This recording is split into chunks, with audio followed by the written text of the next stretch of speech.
Well, sa karon dili gud masudlan ang SP building, no? Sa gawas murag tan-aw nimo nga murag walay delikado. But then if you will enter the building, makita nato nga daghan dako ang guba sa maong sulod sa SB building, which is not capable nga advisable nga gamiton sa karon. Mao gani atong Tuesday to Martes ang among session gihimo dito sa parking lot, Mm. no, sa likod sa SP building. Mm. So, meaning, attorney, pag-adto sa mga injuries diha, ano sa ba, total demolition or pwede pa i-retrofit ang building nato kagawad gakal? Well, I think there is a need to further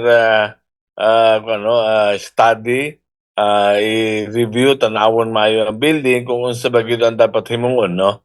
There is an initial recommendation nga i-retrofit, pero murag duda may ang kadaghanan sa konsehal, duda na, no? Kay kung ato makita ang Notre Dame, no, dito sa IBED, na-retrofit na. But then, pag abot sa dakong linog, natuhugno lang gihapon. So, I think there is a need for further study kung unsay dapat himuon sa maong building. Pero kung ako lang, I think it should not, dapat i-demolish na and maghimo na lang ta og bago for the safety sa mga empleyado. Attorney, sa ganong sitwasyon, so papaano ang ngayong Martes, attorney, tuloy pa ba ang session open air or ba ibang lugar na pwede tayo mag-session, attorney? Yes, sa ngayon, no, talagang ang ginagawa namin, naghahanap na kami ng malilipatan. Mm-hmm. Ang problema natin ngayon is it's not easy to look for a new building or available building. Kay bala nato nga sa atong syudad, daghan ang mga building nga mga naigo lang gihapon, no? Daghan ang dili magamit, daghan ang for further study kung dapat magamit o dili. So, siguro, if worst comes to worst, dito lang gihapon may sa open air. Open space lang gihapon. Okay.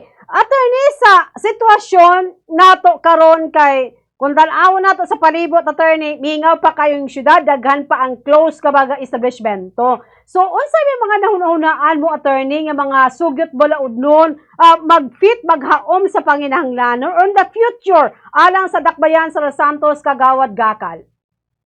Well, una, we have to consider the fact na ang cost sa maong linog is the Cotabato Trench, no? Mao ni ang linog naghatag na og 8.3, 8.1 nga linog, naghimo og tsunami, nagpatay og 8,000 ka tawo way back in 1976. So sa ato pa ang maong Cotabato Trench will be there forever. The only question now is kanus-an na pud mo tayog, no? Mulihok ang Cotabato Trench.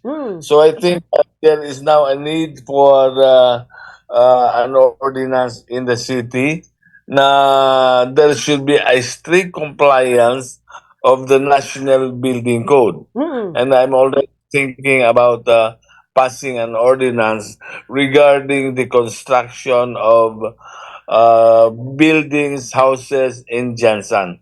We have to protect ang katawhan. We have to protect properties in the city.